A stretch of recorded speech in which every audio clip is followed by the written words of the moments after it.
기도하겠습니다. 하나님 아버지 감사합니다. 오늘도 복된 주일 허락하여 주시고 예배로 주님 앞에 영광 돌릴 수 있는 모든 환경과 여건을 허락하여 주시면 감사를 드립니다.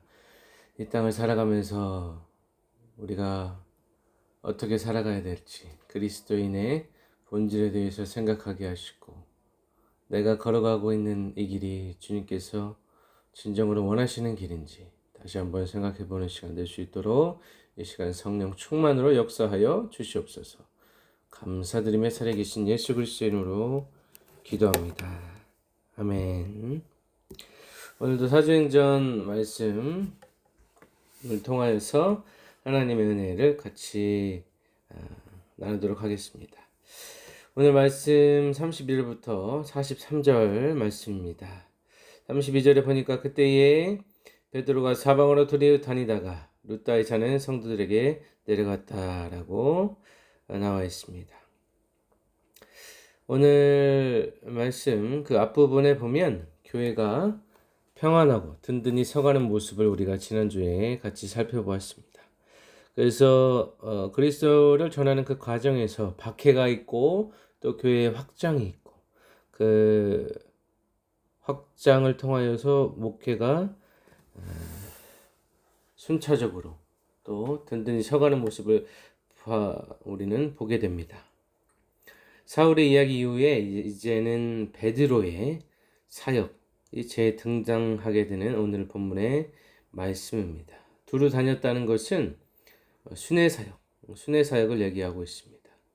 그래서 이제 예수님을 전하면 분명히 이 당시에는 박해를 받게 되어 있습니다.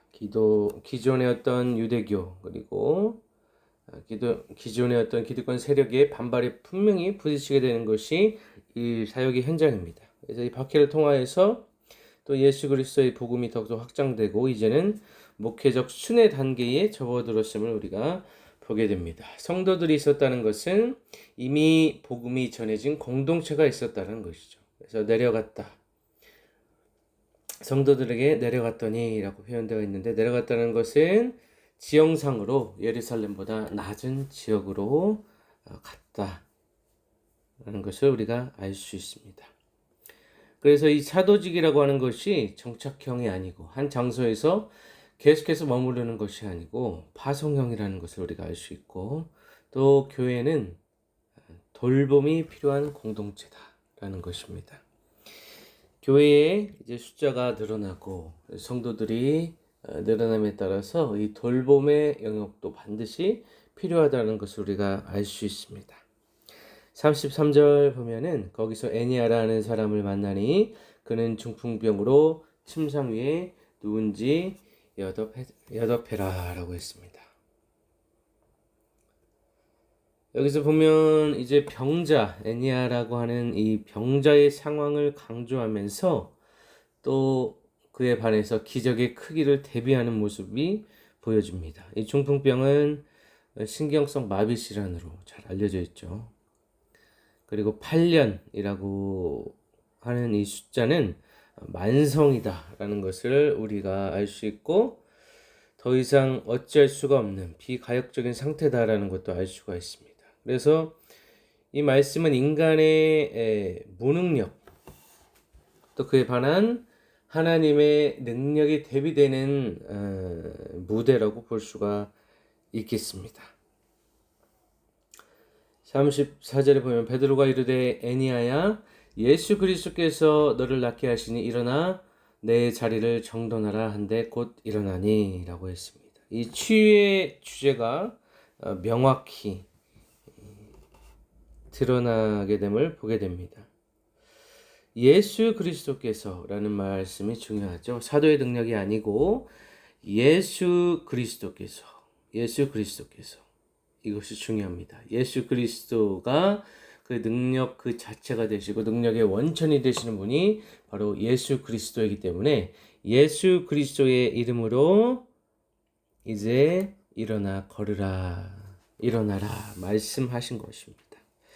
일어나서 또 내 자리를 정돈하라라고 한 것은 단순히 그 자리를 정돈했다라는 의미가 아니고 그동안의 이 8년이라는 세월 동안 무너져 있던 애니야의 삶의 질서를 완전하게 회복시키시는 삶의 질서 회복이라고 볼 수가 있습니다. 그래서 부활하신 예수께서 현재적으로도 역사하신다는 것을 이 말씀을 통해서 우리가 깨닫게 되는 것이죠. 그래서 치유받았다는 것은 예수님의 주권적인 통치가 그 사람의 삶에 이제 시작되었다라는 것, 그 사람의 삶에 역사하고 계신다는 증거가 되는 것입니다. 이 치유는 단순히 병이 낫는 것이 아니고 전인격적으로 회복되는 것이에요. 35절 말씀 보면 룻다와 사론에 사는 사람들이 다 그를 보고 주께로 돌아왔다라고 했습니다. 이 기적의 사건이 회심으로 연결되는 모습을 보게 됩니다. 돌아왔다라는 것은 회개 그리고 개종의 의미를 가지고 있습니다. 그래서 표적이라고 하는 것이 단순한 어떤 그 표적을 일으키는 사람의 능력을 발현하는 것이 아니고 복음 증거의 수단이 되는 것입니다. 그리고 하나님의 능력이라고 하는 것이 결국에는 선교적인 열매로 이어지게 됩니다. 36절 말씀, 이제 36절부터는 베드로가 도르가를 살리는 내용으로 기록되어 있습니다. 요바에 다비다라 하는 여제자가 있으니 그 이름을 번역하면 도르가라, 선행과 구제를 하는 일이 심히 많았다라고 했습니다. 그래서 새로운 지역, 또 새로운 인물, 또 여성 제자를 소개하고 있습니다. 그래서 여제자라고 하는 표현은 유일하게 여성에게 사용된 용어라고 볼 수가 있습니다. 또 도르가라고 하는 뜻은 사슴, 가젤이라는 의미를 가지고 있고요. 또 이 선행과 구제라는 것은 어떤 자신의 신앙을 사회적으로 어떤 방식으로 구현했는가, 어떤 방식으로 표출했는가를 우리가 보게 됩니다. 이 신앙이라고 하는 것을 어떻게 자신의 삶에서 표출했는가. 이 도르가라고 하는 제자는 선행과 구제로 자신의 신앙을 드러내었다라는 것이죠.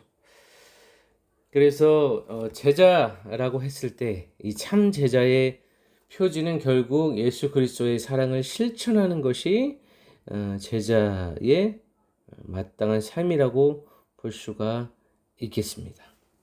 37절 보면 그때 병들어 죽음의 시체를 씻어 다락에 누였다라고 했습니다. 시체를 씻었다는 것은 장례를 준비한다라는 것이죠. 이 다락방은 공동체적 애도의 공간으로 이 다락방이 등장하고 있습니다. 그래서 죽음이 확정되었다라는 이 사실을 통하여서 이제는 부활 사건이 등장하게 되는 것입니다. 38절 보면 룻다가 요바에서 가까운지라 제자들이 베드로가 거기 있음을 듣고 두 사람을 보내어 지체 말고 와달라고 간청했다라고 했습니다. 두 사람이 베드로에게 가서 지체하지 말고 와달라고 했다라는 것입니다. 애니야의 사건이 이 소식이 전파되었고 이 지체하지 말라라는 것은 긴급한 요청이라고 볼 수가 있어요.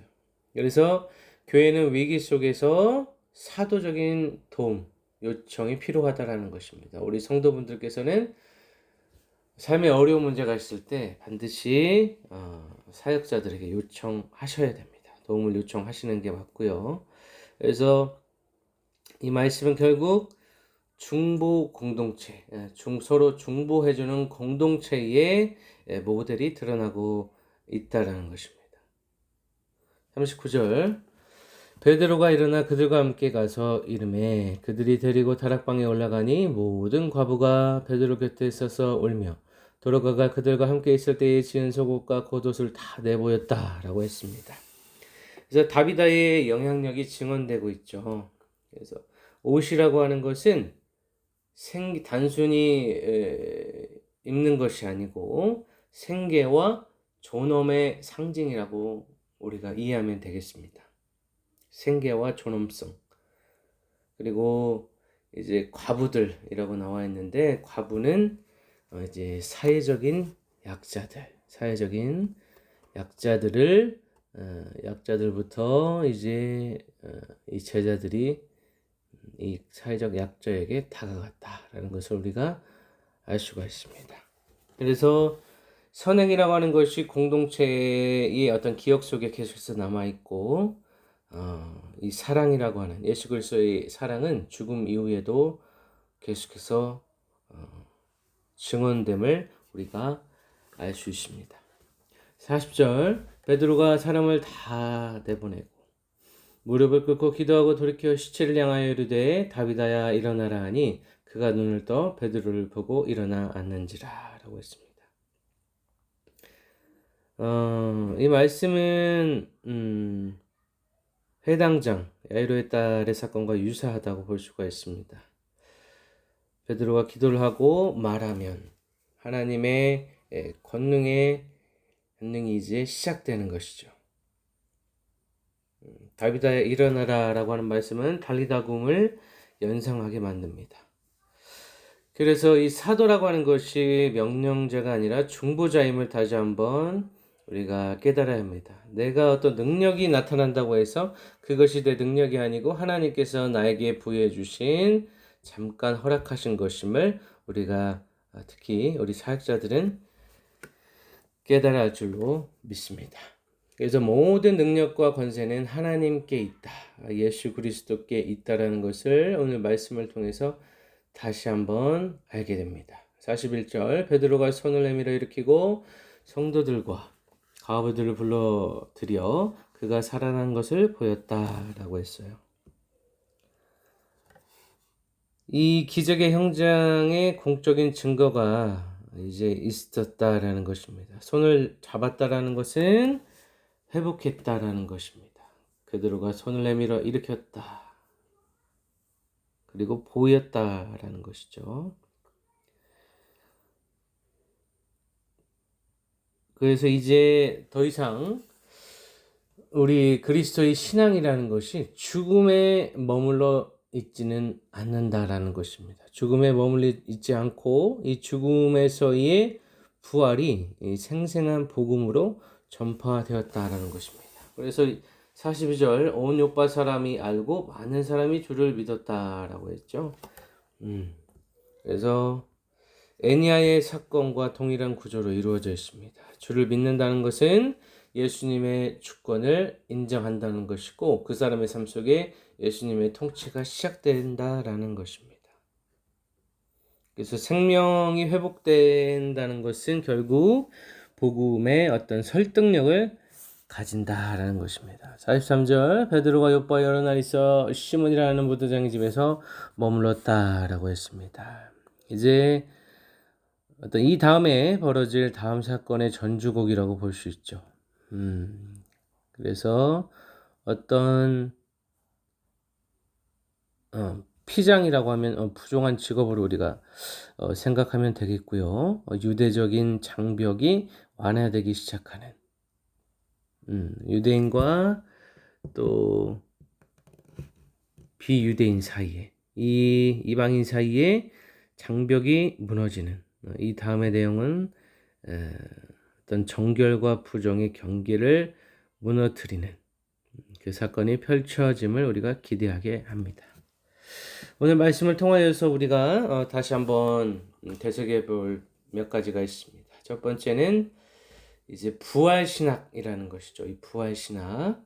그래서 이 부활신학 또는 부활신앙이라는 것이 다비다가 이제 부활하는 것은 예수님의 부활의 연장선이라고 볼 수 있어요. 우리도 다시 부활의 소망을 품으며 우리도 부활신앙으로 살아가야 될 줄로 믿습니다. 그래서 이 교회라고 하는 것이 교회 공동체는 부활 생명의 통로가 되어야 합니다. 교회에 와서 그 사람이 죽어가는 것이 아니고 죽어있던 사람이 살아나는 부활의 통로로서 그 역할을 교회가 해 나가야 한다라는 것입니다.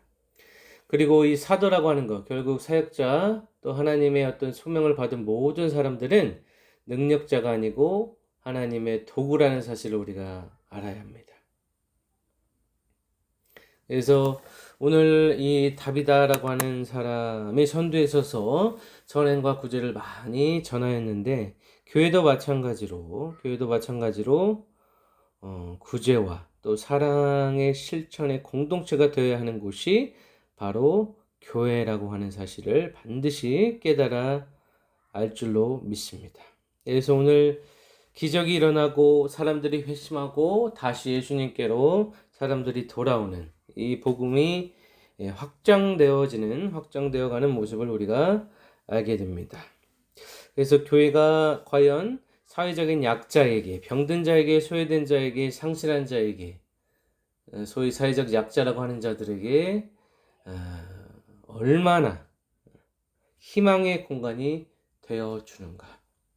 이너서클이 되어서 교회 안에 사람들만 먹고 마시고 즐기는 폐쇄형 교회가 아니고 확장되어가는 지역사회의 사회적 약자들에게 복음이 확장되어가는 그러한 역할을 해야 되는 것이 바로 교회라는 것을 알 수가 있습니다.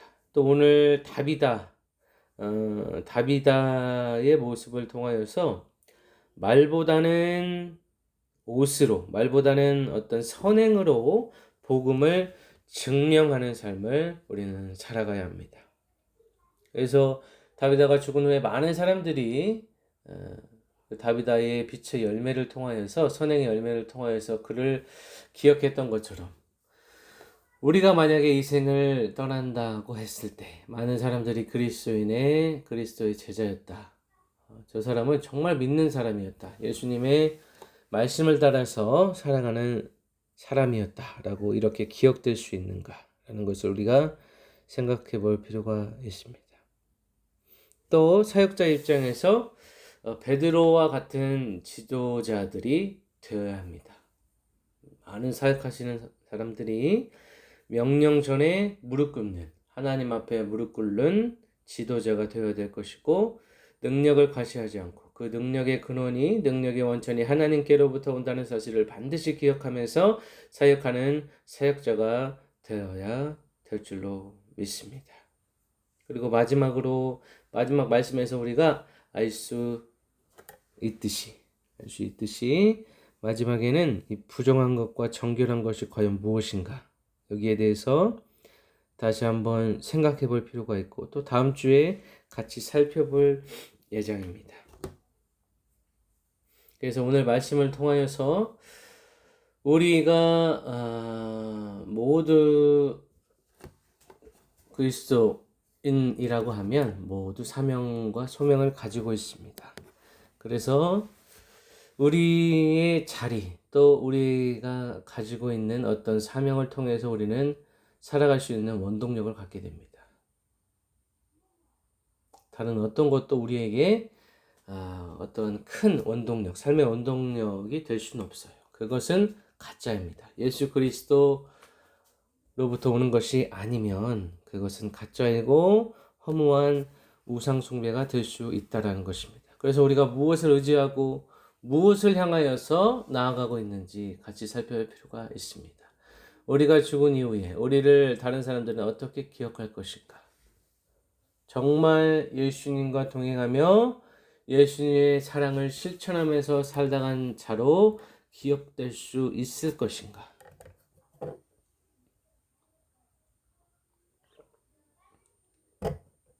우리의 삶에 열매가 반드시 있어야 된다는 것입니다. 하나님의 말씀 또 예수 그리스도의 그 말씀을 따라 살아가다 보면 자연스럽게 열매는 맺혀지게 되는 것입니다. 하지만 나의 정욕을 따라서 육신의 정욕, 안목의 정욕, 이생의 자랑을 따라서 살아가다 보면